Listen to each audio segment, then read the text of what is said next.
How we doing, everybody? UFC Thoughts here, and today I'm going to be going over my picks and breakdown for every fight on UFC Vegas 100, Magny vs. Prates on November 9th, 2024. Timestamps in the comments below. Let's get right into it with the first fight of 12. We start with Mullins versus Klaudia Syguła. I'm going to go with Melissa Mullins, probably by either late round TKO, or not TKO, but finish, most likely going to be sub, or decision.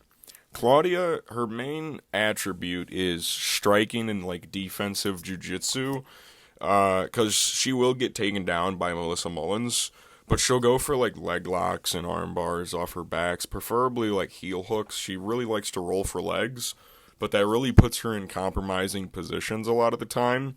Melissa Mullins didn't have a crazy great performance against Nora Cornell last time out, but I really liked her Irina Alekseeva performance. Besides the knockdown, she kind of showed that she's a dog and is willing to exchange with a heavy hitting girl. And Klaudia, she gets taken down and held against the cage by lesser opponents far too much for me to pick her against a girl like Melissa, who I've seen hold big girls and take down big girls before, like a Daria Zalesniakova or an Irina Alekseeva against the cage. Klaudia literally just lets herself get controlled against the cage for large periods of time, and she kind of slows down pretty quick. Her striking is alright. That's her main attribute, is her striking and defensive BJJ, like I said. But besides that, she really doesn't offer a lot. She throws a lot of straight punches, she'll exchange in the pocket, and she'll throw leg kicks. I think Melissa Mullins is going to be slower than Klaudia by a significant amount, though, because Klaudia is actually a little bit fast. Melissa Mullins is slow, but her jab's alright. She can counter pretty well, and she gets to the clinch and is got good control techniques. And she also checks leg kicks decently well from what I saw in that Nora Cornell matchup. But I just don't think Klaudia Syguła is... She's not good enough. She hasn't beat enough competition for me to pick her against a girl like Melissa Mullins, who I've seen beat actually decent women MMA fighters. Klaudia, she's too young.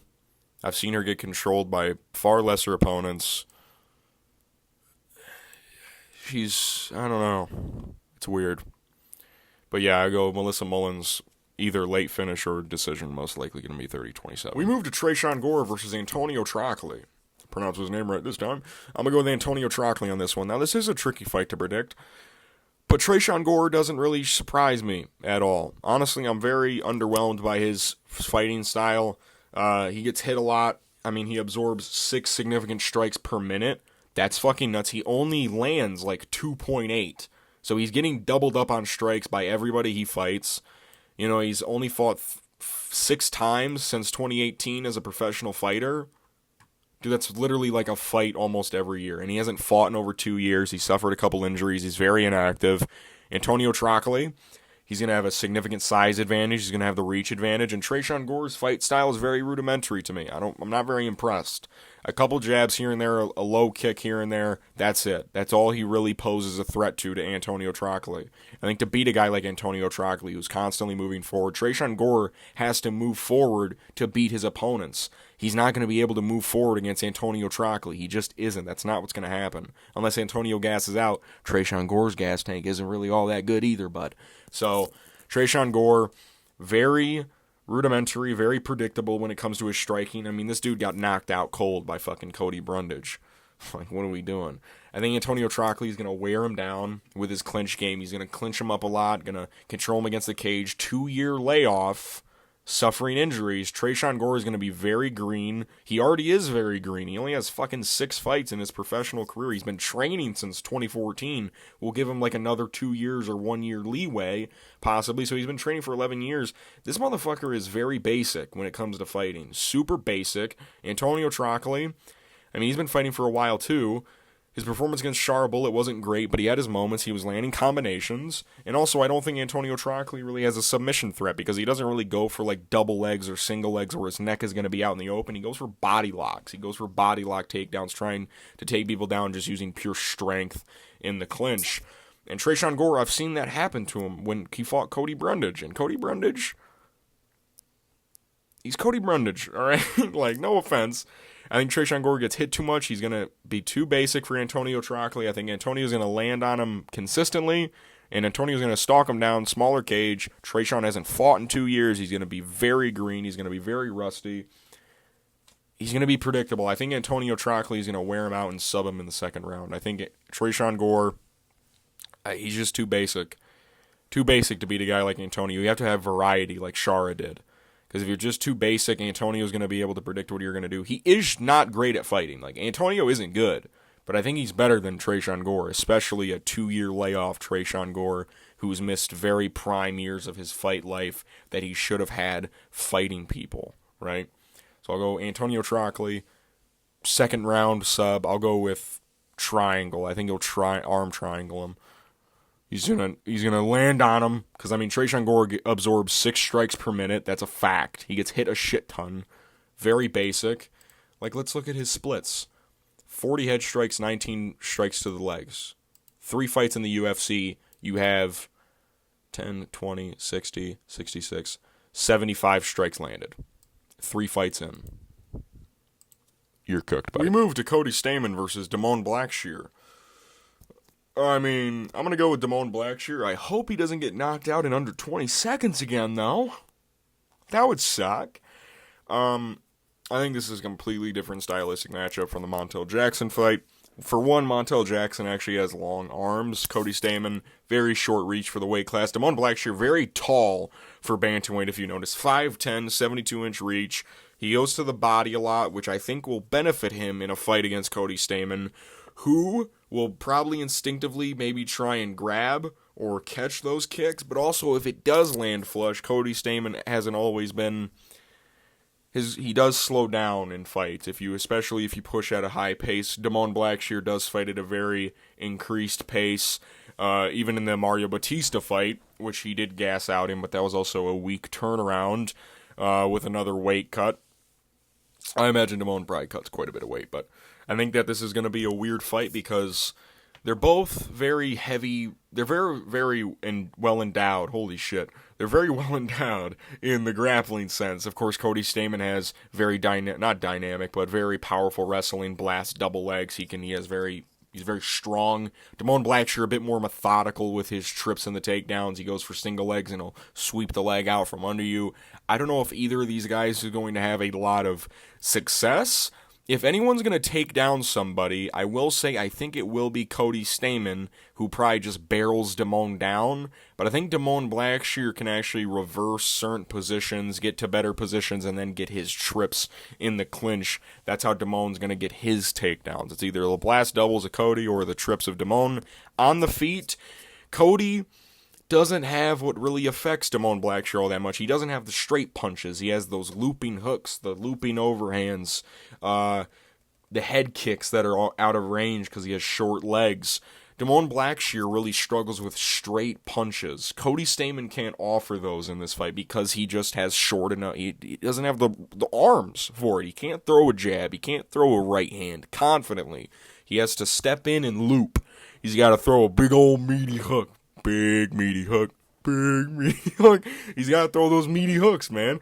Blackshear, he will throw straight punches. He'll engage in the tie clinch. He'll throw knees. He'll throw kicks to the body. I think he'll slow down Cody Stamann enough to where his cardio isn't insanely affected by Cody Stamann. I think this will be fought at a pretty high pace. I'll pick Blackshear by unanimous decision, 29-28. I think these rounds are going to be close and competitive, and maybe there's a chance Cody Stamann does notch 2 of those rounds, but I'll go with Blackshear. I don't think Damone subs him, though. Cody Stamann, very smart submission defense-wise. The only 2 guys who have ever subbed him, Said Nurmagomedov and Aljamain Sterling.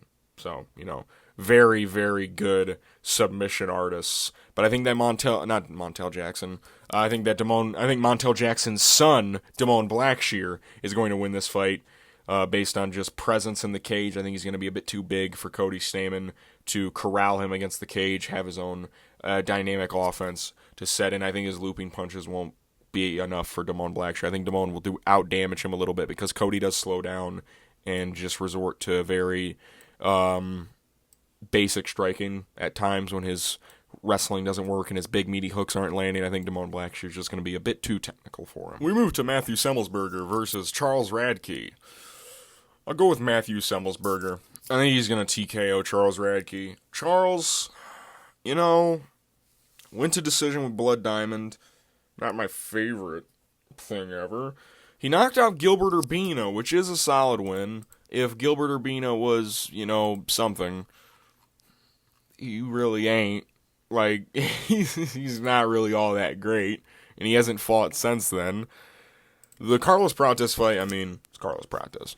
Charles Radtke, he, again, my same criticisms that I had with Tresean Gore. I think he's just a little rudimentary on the feet, and I think that he has this hidden wrestling game that he used. He used it a lot against Blood Diamond, or Mike Mathea, because he doesn't deserve to get called that badass nickname anymore.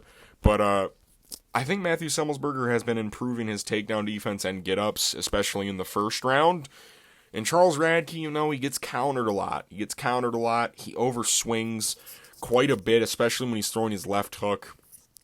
And Matt Semelsberger, he did take a bit of a step back in that last fight that he had against, was it Preston Parsons? I want to say, was that? Yeah. His prior fights to that, this guy has a win over Jake Matthews. That's a great win, in my personal opinion. I love that win. He should have beat Jeremiah Wells. And the Uros Medic fight, he was landing hard on Uros Medic. I think those guys are all very solid. I think Charles Radtke, honestly, if I'm being honest, besides maybe Jeremiah Wells, is a step down in competition from all four of those guys. Even Jeremiah Wells. He's probably, Alex Morono's a tough fight as well. He's a tough, gritty gritster. Charles Radtke, he's going to be shorter, and Matt Semelsberger hits very hard. Charles Radtke gets hit on the chin quite a bit. I think Matt Semelsberger is going to be able to cut off the cage very well against a guy like Charles Radtke. Charles Radtke is going to try and clinch with Matthew Semelsberger a lot, I believe. I think Matt Semelsberger's all right in the clinch. I think that he's found his way to get off now. I think Matt Semelsberger, if he throws a little bit more, the smaller cage does favor possible takedowns, but I think Charles Radtke's takedown attempts are a little suspect. But he does get deep on them, but he just can't get them. He showed that in the Carlos Prates fight. Even if he does get deep on takedown attempts, he doesn't always get them. Matt Semelsberger's a big dude, very strong dude, hits very hard, has the youth advantage in this fight, has the experience advantage going into this fight. This dude almost has as many losses as Charles Radtke has wins. That's gotta count for something, right? It's gotta count for something. But Matt Semelsberger, his strength of schedule is pretty fucking good, man. He's a big dude. His cardio is a little suspect, but Charles Radtke, from what I remember, he slowed down against Blood Diamond. Maybe I'm wrong. Maybe I'm misremembering that fight. I remember I only watched the first round, and then a little sparsely after that. But Matt Semelsberger, I think that he's just going to have the power. Charles Radtke is going to overswing, overcommit on things, trying to reach the chin of Matthew Semelsberger. He's going to find himself in a trap, possibly eating a body kick, maybe gets hurt to the body, or he just eats like a flush right hand down the middle and he goes down. That's what I think. So I'll go Matthew Semelsberger, first or second round TKO. We move to Elizeu Zaleski dos Santos versus Zachary Scroggin. I'm going to go with Elizeu Zaleski dos Santos, probably by decision. I think that Zachary Scroggin... The weird thing about him, he's 7-0, debuting, very young, 28 years old, tall for the division. He is one of these dudes from the regionals who is just beating cans, though. Watched a couple of his fights. He's not very good. A lot of the guys he's beating aren't just cans by their record. They're also, all really old and, fat and short. Elizeu Zaleski dos Santos isn't fat or short. He's actually in pretty good shape for a 37-year-old. And I think that Zachary Scroggin, very basic on the feet. He throws a lot of rear side kicks. Likes to throw to the body, to the legs. He'll throw a jab here and there. The thing I've noticed about Zachary, not the quickest guy ever. I think Elizeu Zaleski's going to have the speed advantage, and he's also going to have the just fighter advantage. I think Elizeu Zaleski, and Zachary also, he's kind of grappling. It's one of his things that he likes to mix in, is also grappling, getting to the back, finding dominant positions on the ground, and using his just sheer size to just outwill people and kind of just bulldoze them over. He's not going to do that to Elizeu Zaleski dos Santos. Just based on the guys that Elizeu has fought, Benoit Saint-Denis, Randy Brown, fucking Renat Fakhretdinov. These guys aren't able to do that to him. I highly doubt this fucking kid is going to be able to beat him in a decisive manner. Also, you have to go to decision, most likely to beat Elizeu Zaleski dos Santos. I don't think Zachary Scroggin can win a decision because his cardio also didn't look all that great against a fucking 40-year-old who is slow, who is fat, who is short, who isn't good. I think a fit 37-year-old who actually knows how to fight, actually still has some speed, still cares about his career, I think he's going to be able to tune up Zachary Scroggin after round 1. I think Zachary's going to try and burn the fire early, try and get him out of there early, because Elizeu can get rocked early. We've seen it in his career before. Zachary's going to burn out, and he's going to get fucking walked like a dog in rounds 2 and 3 when he starts to get predictable, starts to get countered off his kicks that are very, very slow. This is a huge step down from Randy Brown in speed. Randy Brown is one of the fastest welterweights on the roster, especially with his kicks. Zachary Scroggin throws his kicks at like fucking 90-year-old throwing a baseball pitch type fucking speed. It's terrible. So I'll go Elizeu Zaleski dos Santos, unanimous decision. We move to Gastón Bolaños versus Cortavious Romious.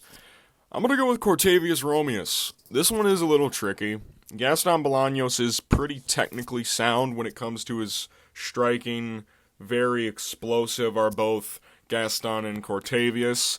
My big thing, Gaston's going to have a little bit of a speed disadvantage in this one. Cortavious is very quick, very explosive. I like his cardio a little bit more than Gastón. Gaston's a little lower output, and he kind of does throw a lot of straight right hands. He kind of gets countered quite a bit. And Cortavious, I think, honestly, can have a very easy fight if he grapples with Gastón Bolaños. Cortavious Romious is actually very strong in the grappling department. He's good at controlling people.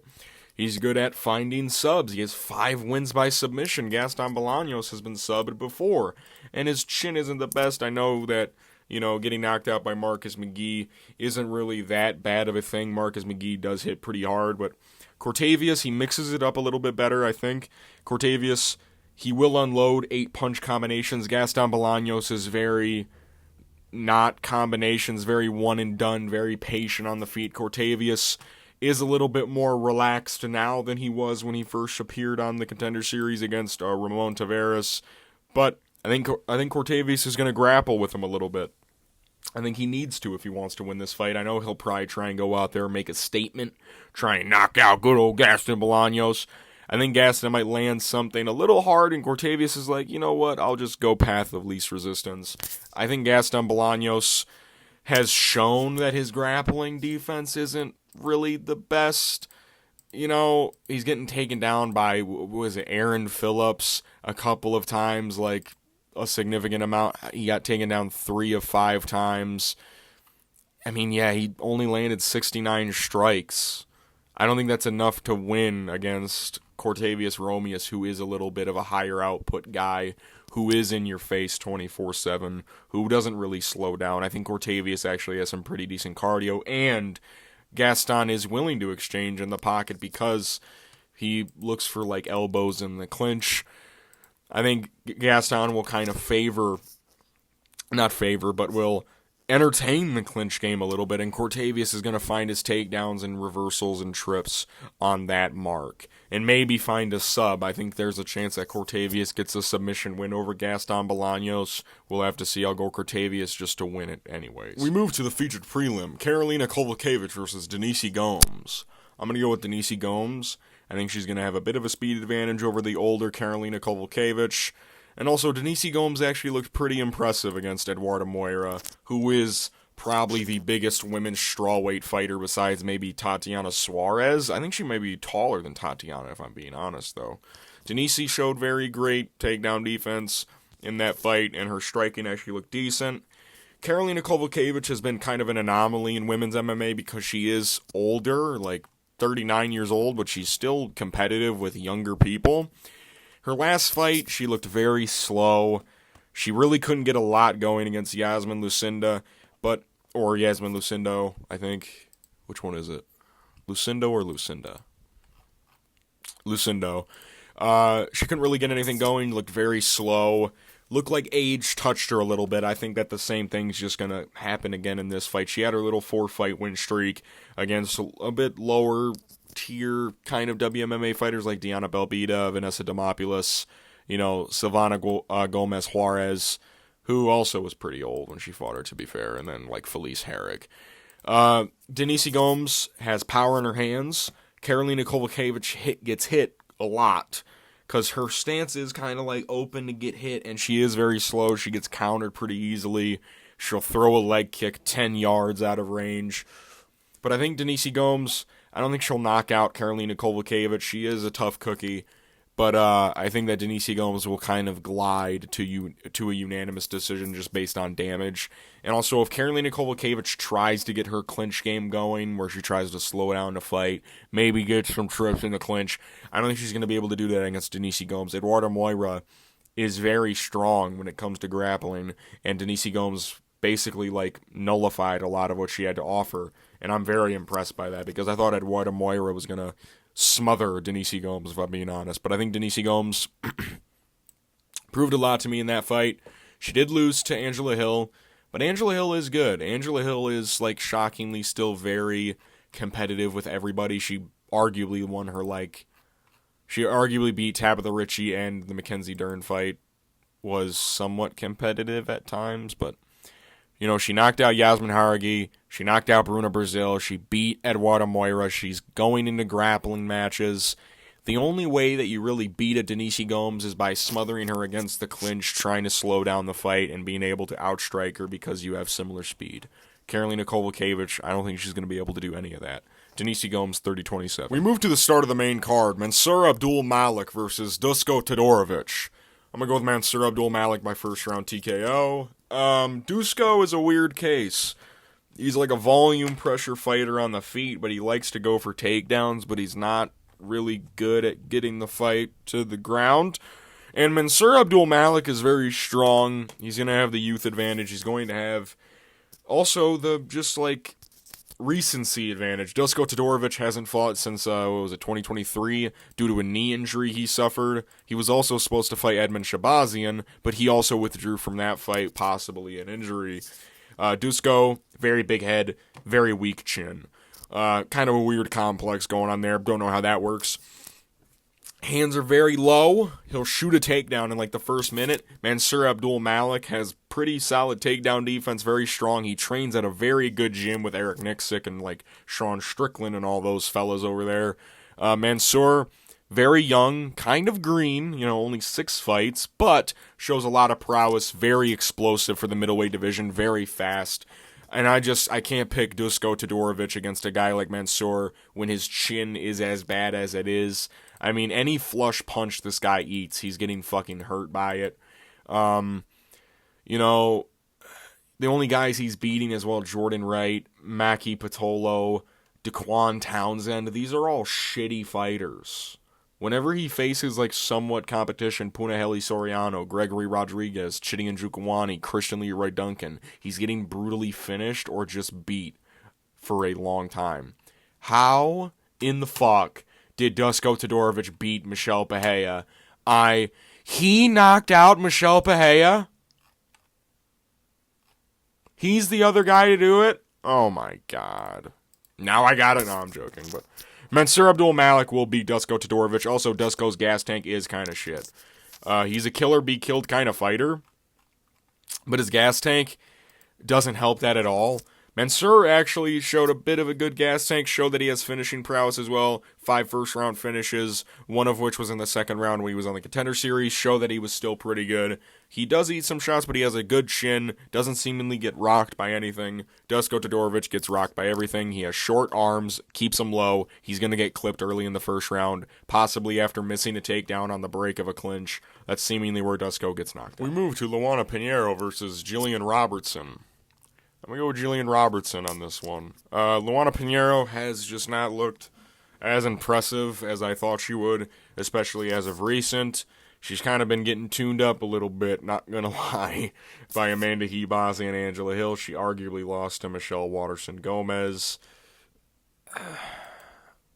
I mean, One of her wins is by disqualification. Was she getting beat up by Randa Marcos? Or no, she probably wasn't. But I think that Jillian Robertson, what we've seen from Luana Pinheiro as of recent is that she can get kind of tuned up in the clinch game and the ground game. She will shoot lazy takedowns on the feet. She will have a speed and technique advantage over Jillian Robertson. All Jillian Robertson really has is like a jab. That's about it. She will throw like head kicks and leg kicks, but besides that, she really has a decent jab, and then that works her way into her ground game. She will catch kicks, which I think will help her against Luana Pinheiro, and she'll counter the looping left hook of Luana Pinheiro with a single leg with a body lock into takedowns. I think Jillian Robertson can finish Luana Pinheiro on the ground. For some reason, Canadian women are just really solid when it comes to beating the shit out of people on like the ground. Like, Jillian Robertson, especially as of recent, has absolutely fucking beat the shit out of whenever she gets a girl to the ground. She beats the fuck out of them, like, bad. And I think that this fight is no different. I think Luana Pinheiro, I don't think her gas tank is as good. She slows down. She kind of starts to get desperate if her game plan isn't working, which is just like lousy right overhands trying to counter people. It's about it, and like a jab. Besides that, Luana doesn't really do anything. She'll shoot a lousy takedown if she feels her stand-up isn't working, which I think Jillian Robertson will counter beautifully. If not, Jillian will just take her down in the clinch with some trips and maybe catch a kick and get her down that way. I think Jillian can treetop Luana. I think that Luana's just... momentum's not on her side right now. I think she's probably emotional because Mateusz Nicolau just got cut from the UFC. And her and Mateusz Nicolau are pretty much like one and the same, kind of, a little bit. They kind of fight the same way. And Luana Pinheiro, she's been getting beat up. Angela Hill was dominating her in the clinch. And no offense to Angela Hill, I think Jillian Robertson is just a little bit better technique-wise when it comes to clinch game and throws and takedowns like that. So I'll go Jillian Robertson, either second round finish or third round finish. I think she'll sub Luana Pinheiro. We move to Gerald Meerschaert versus Reinier de Ridder. Interesting one. I'm going to go with Reinier de Ridder by either first or second round sub. This is interesting. Gerald Meerschaert's big thing is his jiu-jitsu. That has always been a very big thing for him. It's usually a thing he has the advantage in most of his fights is his grappling. Reinier de Ridder is probably the first guy he's going to fight that probably has, and if I'm being honest, most likely the same or better jiu-jitsu than Gerald Meerschaert. Reinier de Ridder is a mastermind when it comes to grappling, and he has better takedowns along with it too. Reinier de Ridder, if you guys do not know, is from one championship. Most of his career was in one championship, if I'm not mistaken. 9 fights. His only 2 losses in his entire career ever was to Anatoly Malikin, who is just on roids. That's all it is that he is on steroids. Reinier has good cardio. He's got decent grappling. His stand-up isn't terrible. He is a little green on the feet a little bit. He'll throw a straight shot. He is kind of slow, which I think Gerald Meerschaert might be able to take maybe some advantage on the feet. Maybe. Reinier is a little long for middleweight, very big for the weight class, at 1.2 weight division champ. Reinier de Ridder, I think he beats Gerald Meerschaert. For his debut, this is kind of a big fight for him, but when you put him against like who he was fighting, a.k.a. Anatoly Malikin, who is on steroids, who is huge, who has probably one of the weirdest cardio sets I've ever seen in my life. He's already beat solid guys. He's choked them out. He's dominated people in one championship. I like him a lot. He did join a little late, though. 34? Also, crazy lips on this dude. Holy fuck. He could probably suck a hot dog through a straw. But Gerald Meerschaert, maybe Gerald Flute, maybe he beats Reinier de Ridder. It's a weird fight because, I don't know, but I don't think Gerald Meerschaert is as strong or as powerful as Anatoly, so I'll go with Reinier de Ridder, probably getting a sub over Gerald. Who has subbed Gerald Meerschaert by chance? Has he been subbed? He's been subbed 8 times, yes. he is going to get subbed. We move to the co-main event. Ricky Turcios versus Bernardo Sapai. What a co-main event, guys. I'm going to go with Bernardo Sapai on this one. I think Ricky Turcios' takedown defense is shit. It is poop. Bernardo Sapai actually did do something in his debut against Vinicius Oliveira, who, if you watch my last video, I think is going to become something in the bantamweight division. And this guy actually gave him a tough run for his money in that first round. Bernardo's very young. He's very controlling on the ground. He's very patient. And he shoots takedowns he times his takedowns very well, especially early. And I think that Bernardo can rack up the first 2 rounds because Ricky Turcios, how many finishes does this guy have in his career? He has 4 finishes. When was the last time he got a finish? It was an arm bar. When was the last time he knocked somebody out? Last time he knocked somebody out was 2016, fellas. That was 2 elections ago. Bernardo Sapai also hits pretty hard. Ricky he throws a lot. That is something that Ricky Turcios does. He does have a good pace. He sets a good pace. He fights at a good pace. But he sometimes does overswing, and that allows himself to get taken down pretty easily, and I think that's what's going to happen. I think he'll throw pretty shitty body kicks. Not shitty, but not perfectly timed body kicks. He'll throw a couple in the row, be like, yeah, fuck you, and then Bernardo will grab his leg, he'll be like, fuck you, and then he'll get taken down and be like, fuck you, and then he'll get beat up for a round. I think it's going to happen for 2 rounds in a row. The 3rd round, maybe Bernardo slows down again. Maybe not, because, the first time, the fight with Vinicius Oliveira was on critically short notice. So he had a pretty weird weight cut. And honestly, Bernardo Sapai probably couldn't go down a weight class. He is kind of small for bantamweight, but he's kind of wide. He's very short, but he's wide. And Ricky Turcios, I don't think he can harm a fly, unless it's a submission. But he's only got 1 submission win on his record. So this guy beat Brady Hiestand? What? How? How is he doing that? Bernardo Sapai, I think he'll get takedowns. I think Ricky Turcios kind of is just poop. Not poop, but isn't really great. So I'll go Bernardo Sapai, unanimous decision, 29-28. I think Ricky Turcios isn't going to get enough done in the first 2 rounds. Bernardo will get takedowns. He'll land power shots. He'll land ground and pound. He'll get to dominant positions. And Ricky Turcios will struggle to get back up. We move to the main event. Neil Magny versus Carlos Prates. I'm not going to waste your time. I'm going Carlos Prates by 1st or 2nd round TKO. I laid out a lot of what I thought in that last video that I did, but I'll try and sum it up as best as I can. Carlos Prates is going to have a significant speed advantage going into this fight. Neil Magny is slow. And he also doesn't do well against people who have similar reaches to him or similar builds if they fight how they want to fight, right? Michael Morales, he allowed himself to get controlled, but right as he was I'm not going to allow this to happen to me anymore, he fucked up Neil Magny. Phil Rowe probably could have fucked up Neil Magny, but guess what? He resorted to going into a clinch fight and allowing himself to get controlled against the fence. Excuse me. Carlos Prates, he's very fast, hits very hard. This dude has the death touch. He's knocked people out with jabs. Neil Magny, very slow, very easy to be countered.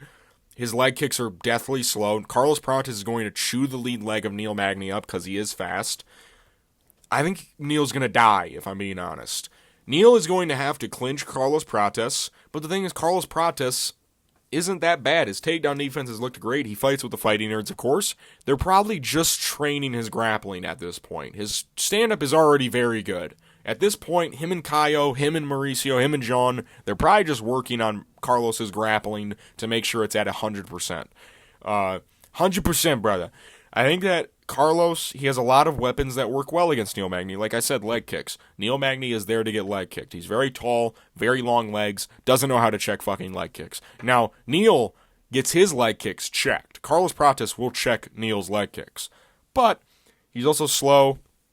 Straight shots work very well against Neil Magny. He gets countered easily. The only thing Neil Magny really can do now is fight in the clinch well and ground.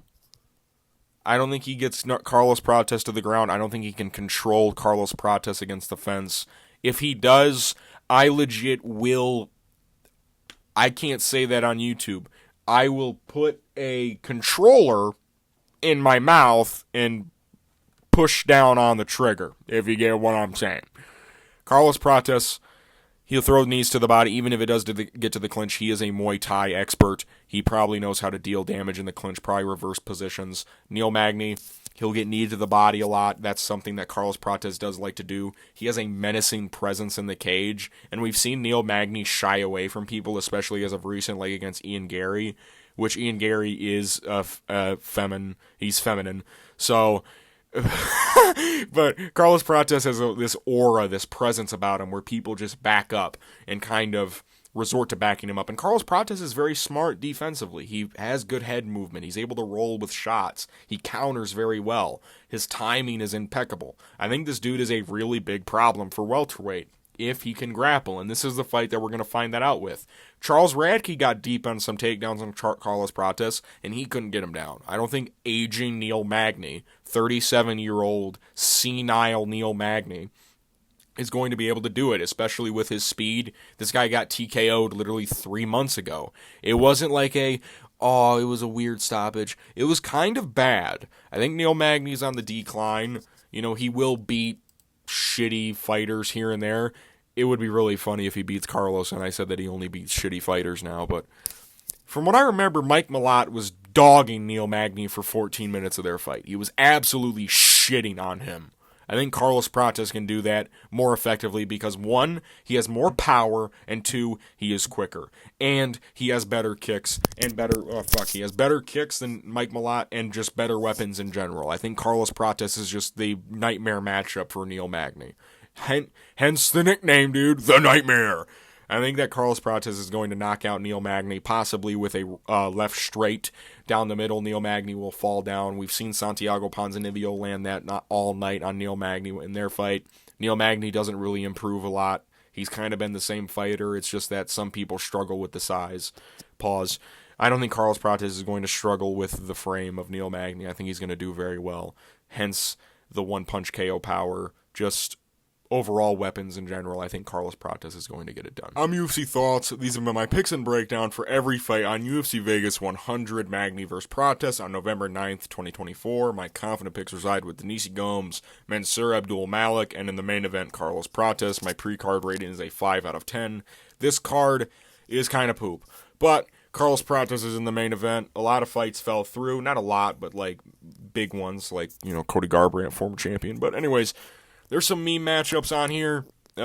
Possibly going to be a good fight card. You know, it's usually you never know, man. It's usually like the underrated cards or the under the radar cards that kind of pop off. But yeah, there's some decent fights on here. I think the main event kind of carries hard, and even then, Carlos Prates is probably the guy that carries the card the most. Yeah, hopefully this card is good.